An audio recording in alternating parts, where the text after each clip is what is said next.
Saya recordnya, mulai. Ya, ya, ya. Tuh, mulai, ya teh, mulai. Mulai. Eh, eh, Bismillahirrahmanirrahim. Assalamualaikum warahmatullahi wabarakatuh. Perkenalkan, saya Adis Arahmat, dan ada teman saya Demian Gusti Kifari dan Jabal Nasurhak. Di sini kami akan menjelaskan atau mempresentasikan tugas besar Medlit kami, proposal dengan judul perancangan tata letak gudang barang jadi menggunakan kebijakan class based storage dan particle swarm optimization PTCJ.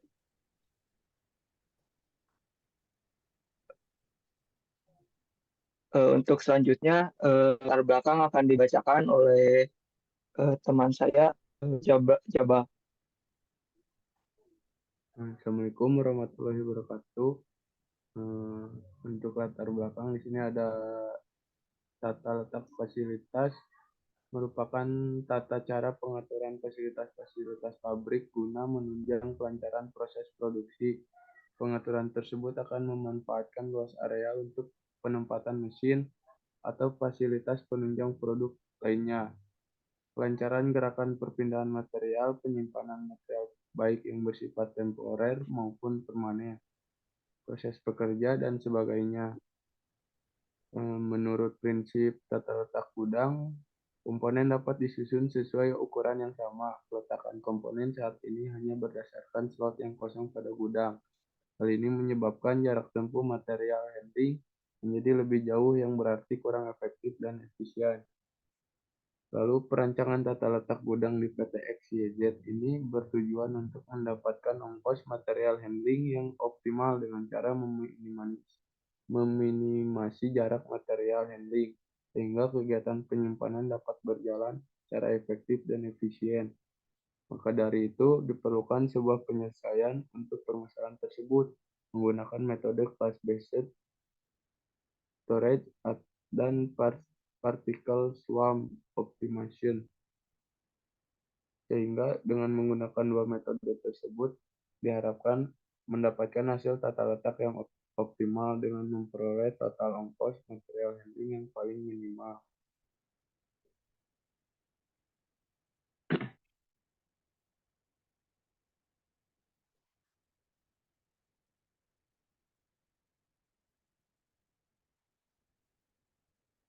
Lalu ada tujuan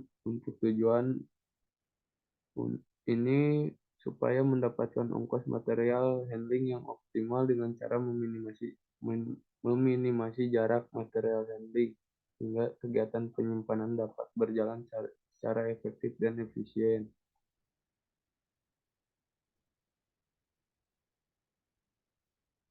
Lalu untuk rumusan masalah pada PT XYZ, tidak adanya sistem yang baku dalam penyimpanan komponen Cruise Bridge 60 terabyte sampai 60. Penyimpanan komponen saat ini berdasar pada slot yang kosong di gudang dan menyebabkan jarak tempuh material handling menjadi jauh yang membuat kurang efisiennya dan efektif.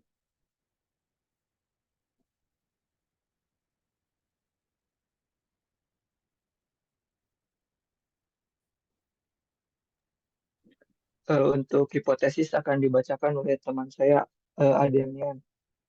Enggak, kepada Ademian. Ya, sebelumnya Assalamualaikum warahmatullahi wabarakatuh. Di sini saya akan menjelaskan apa hipotesis dari judul penelitian kelompok kami. Nah, proses perencanaan tata letak barang jadi yang menggunakan kebijakan class based stroke dan particle swarm optimization kemudian dianalisis untuk mengetahui tata letak yang optimal dengan memperoleh total ongkos material handling yang paling minimal. Lalu di slide selanjutnya,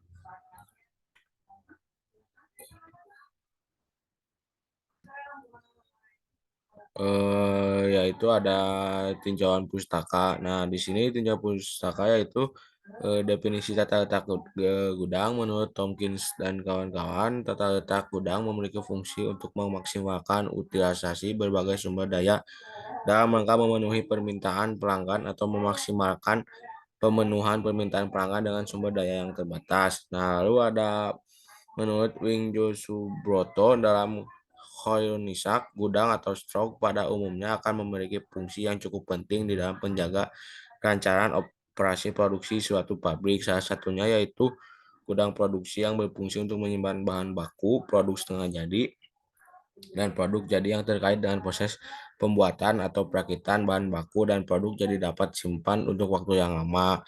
Nah, lalu menurut Rowan Hoods 2000 menyatakan bahwa metode class-based stroke merupakan metode yang didasarkan pada penelitian hukum diagram Pareto bahwa suatu negara memiliki persentase terkecil lebih banyak memiliki jutawan.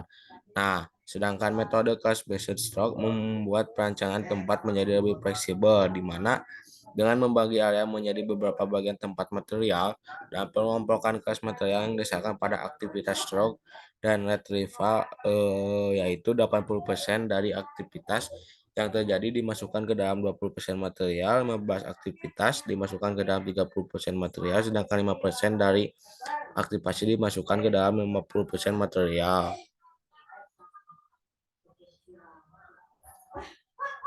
Di slide selanjutnya juga masih tinjauan pustaka. Nah, menurut Nugroho 2000 algoritma PSO diperkenalkan oleh Kennedy dan Ebbinghaus pada tahun 1995, merupakan algoritma optimasi yang meniru proses yang terjadi pada kehidupan populasi burung dan ikan bertahan hidup. Perilaku sosial terdiri dari tindakan individu dan pengaruh dari individu lain dalam satu kelompok. Kata partikel menunjukkan misalnya seekor burung dalam kawanan burung. Setiap individu atau partikel berperilaku dengan cara menggunakan kecerdasannya atau intelligence sendiri dan juga dipengaruhi perilaku kelompok kolektifnya. Algoritma PSU dapat digunakan pada berbagai masalah optimasi, baik kontinu maupun diskrit, linear maupun non-linear.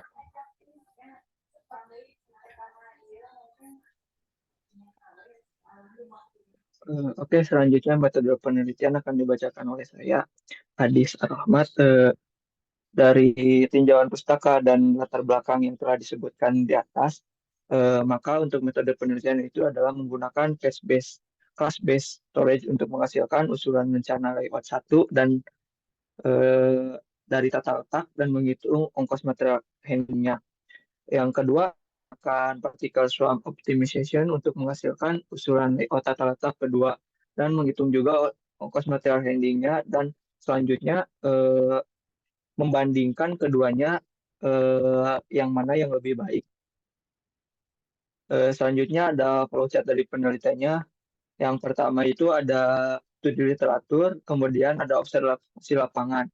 Setelah itu lanjut untuk merumuskan masalah dan menentukan tujuan penelitian dan batasan masalah. Untuk pengumpulan datanya itu terdapat beberapa data, yaitu yang pertama data usulan penggalangan, yang kedua luas dan bentuk gudang, yang ketiga daftar komponen, yang keempat daftar penerima dan pengiriman barang dengan kode TB60, yang kelima ada bukanlah pengolahan data, yaitu dengan menggunakan class-based storage dan particle swarm optimization.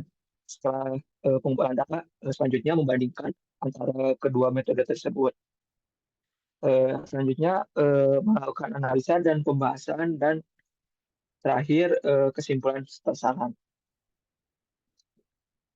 Kesimpulannya, berdasarkan jurnal yang telah dibaca, dapat disimpulkan bahwa hasil dari perbandingan antara dua metode tersebut, yaitu ya class-based storage dan particle swarm optimization pada PTXYZ, menunjukkan bahwa dari tabel perbandingan XYZ dan usulannya itu terdapat perbedaan antara ongkos material handling dan total biaya operasionalnya. Jadi berdasarkan perbandingan di samping, tabel di samping, diketahui bahwa layout susunan 2 tata letak gudang barang jadi PTXYZ dengan menggunakan metode particle swarm optimization memberikan hasil yang lebih baik dengan total biaya sebesar 12 juta dengan ongkos material handling per meter sebesar 34.000 per meter.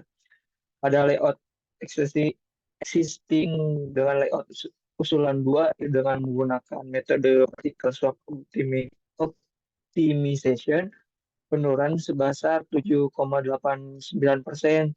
Usulan tata letak gudang barang jadi yang terbaik usulannya itu dengan menggunakan metode yang kedua yaitu particle swap optimization. Mungkin sekian pembahasan jurnal penelitian dari kami. Mohon maaf bila ada kesalahan. Wassalamualaikum warahmatullahi wabarakatuh.